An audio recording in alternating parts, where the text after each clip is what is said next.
Hello guys.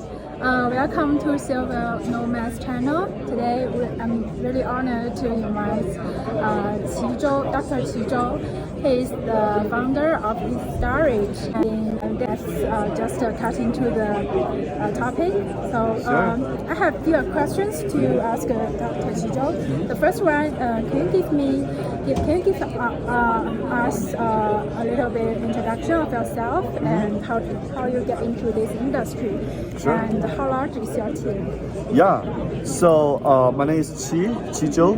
I entered into this space, Web3 space, since 2018 and stay here for 5 years, about 5 years. In 2018, before that I was a software engineer at Facebook, working on distributed systems. And then I moved to Web3 world. I found, there's a lot of missing pieces, especially in terms of infrastructure. So I started a project called Blockchain that is working on the sharding technologies to solve the scalability problem. And at the same time, we found there's still a lot of missing pieces, especially in terms of the storage. And the storage, what we were building, like Ethstorage, is a native Ethereum layer 2, which is able to reduce the storage cost to 1 to 100 of the current Ethereum storage, and also petabytes capacity. So last month, we just received an Ethereum Foundation grant to support our work in Ethstorage to build this full system on top of Ethereum Layer 2 roadmap. So we are very thanks to Ethereum Foundation, and also thanks for today's interview and to share all our visions and also this demo. Yeah, thanks for your introduction. And so currently, how large is your team? How many team members are there in your team? So we have more than 10 people full-time, and we also have roughly 20 people community members that contribute in their part-time.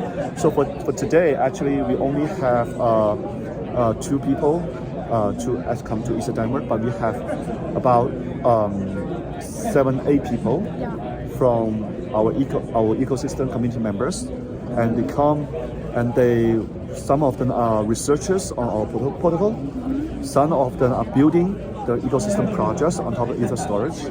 So we have 10 people sitting here, and we make a lot of big noises, big voices these days. I saw you have a big booth here. Yeah. Let's move on to the next question. Can you give us a few sentences intro of what is storage to broader audience? How can you achieve that? Yeah. So we know Ethereum is one of the major Ethereum roadmap in 2.0 is scalability, and then their key roadmap to achieve scalability is called rollup. And unfortunately, most of rollup these days, for example, optimistic rollup or for example, ZK rollup, they are using kind of fraud proof and validity proof to make sure the off-chain computation are correct, which is verifiable by on-chain using Ethereum Layer 1 contract. So for us, we are another type of rollup, but it's a storage rollup, which also use cryptographic proof to tells the on-chain contract that for the user data that wish to store, there are sufficient data redundancy in our layer 2 network, so that the user do not need to worry about the data will be, for example, discarded or be essentially attacked. So this is some key direction that we are working compared to existing rollup. And we believe that with the scalability in terms of the, for example, computation that is achieved by Optimistic and also ZK rollup, and also scalability in terms of storage by our storage rollup, and then we are able to enable a lot of new applications on Ethereum, Layer 1 and Layer 2, and basically all kinds of Web 2 applications. Now it's possible to run on top of on Ethereum using these scalability solutions.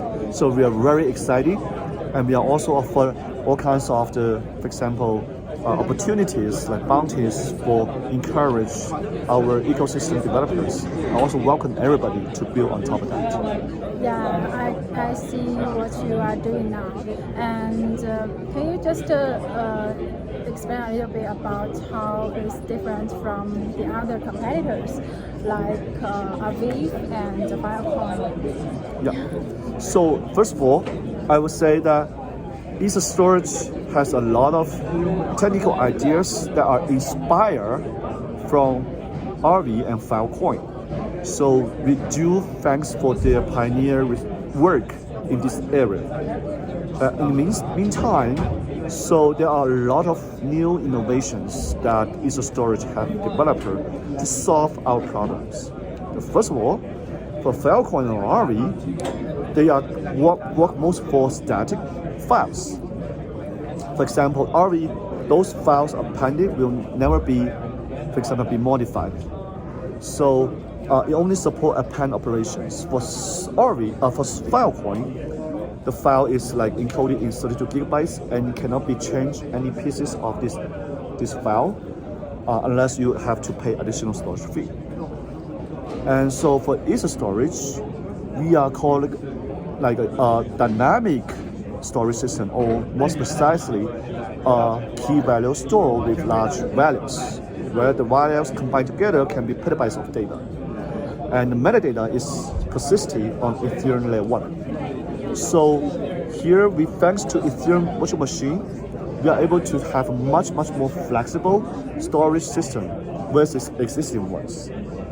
And second is that, unlike all those existing storage solutions, they use their independent consensus, use their token and wallets. We are an Ethereum layer 2, so everything is highly compatible with Ethereum. We use Ether as a gas token or storage token, and to pay the source storage providers, we use MetaMask or any Ethereum compatible wallet to perform this interaction to upload the data. And we also use all kinds of Ethereum development tools like Hat, Truffle, Waffle, all these tools, so that we are able to develop these smart contracts, and or using these smart contracts to modify the data on Ethstorage, so that we want to minimize the users' extra knowledge to understand our system and build application on top of that. So this is two major differences compared to existing systems. Yeah, as far as I know that Ethstorage has increasingly like to decrease the storage space for all the files. Yeah, I think it's a really good Ethereum layer 2 storage solution. Yeah. The next question is how does normal users use it, and what the workflow for user and developer? Any novel use cases? Yeah. So first of all, like I also mentioned a little bit in the previous answers. So to use Ethstorage, suppose I want to use Ethstorage to, for example, upload MFT image, or I want to use storage to upload my personal articles, and all of this like can be done in the Ethereum contract transaction without additional tools like wallets. And this is, I will say, big impact to make a lot of users can just use Ethstorage. Actually, without knowing there's a storage in the underlying system to store this data.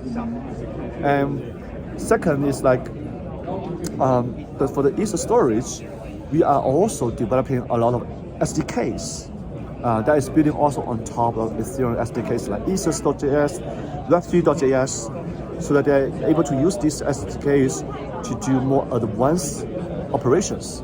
For example, I want to upload all my local files in a folder, synchronize it to basically to the smart contract on the Ethereum blockchain, either layer 1 or layer 2, and which we have done an experiment a few weeks ago, where we upload 40 megabytes of Vitalis block on Arbitrum Nova and only spend 0.13 Ether.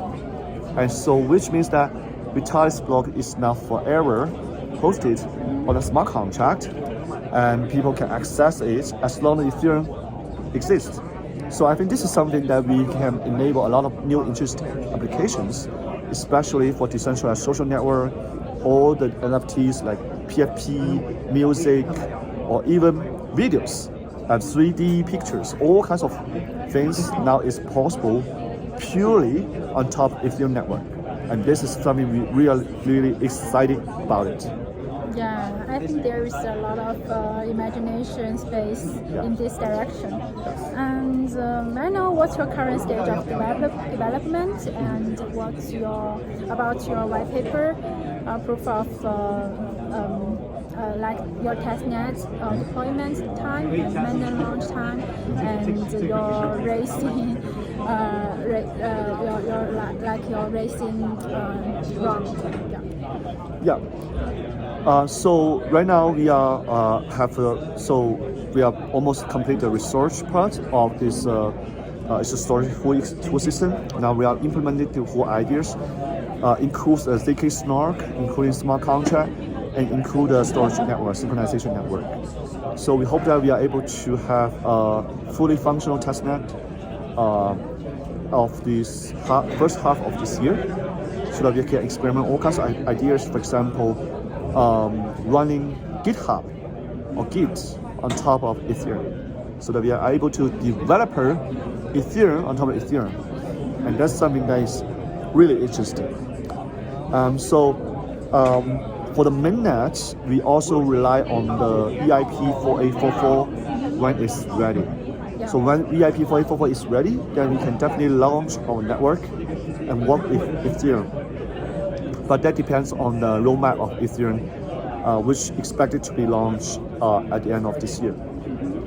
But before that, I think we are able to have sufficient time to test all the features, experiments, and also a large amount of storage on top of our testnet. So we welcome everybody to join our testnet when it's public. So you can become a validator, you can become a storage provider, or you can also become a developer or users. A lot of exciting things can happen. And from fundraising perspective, a lot of things are still undergoing. So a lot of things are still cannot be disclosed at this moment, but we receive widely interest. And basically, this round allocation is significantly oversubscribed, and so there are a lot of investors. They would like to contribute to this project, not only just as an investor, but as an ecosystem partner, so that they are able to contribute in different areas in terms of ecosystem developers, products, and any aspects. So we also welcome new investors with all these great add-on values to the projects, especially from the future products, user developments, and all kinds of directions, so that we are able to come together and build a future Web3. Yeah, so what the valuation for this round?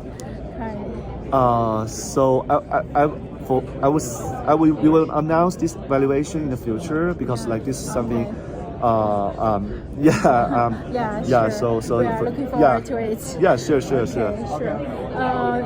You just mentioned about the Ethereum 4844, and I want to know Ethereum 4844 is targeting at the end of this year. Do you need to depend on it, and what's your plan before 4844 really launches? So one of the uncertainty of the Ethstorage is the EIP 4844 and also for dam sharding.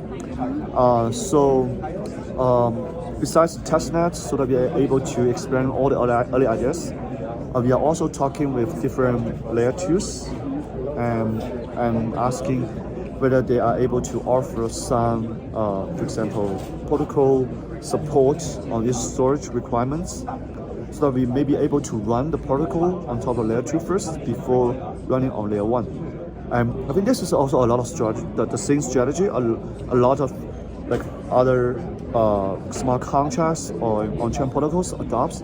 For example, Avi just recently deployed their V3 on Ethereum, and before that they have run their protocol on layer 2 for a significant long time, make sure everything is well tested and make sure the users are satisfied and before launching at the mainnet.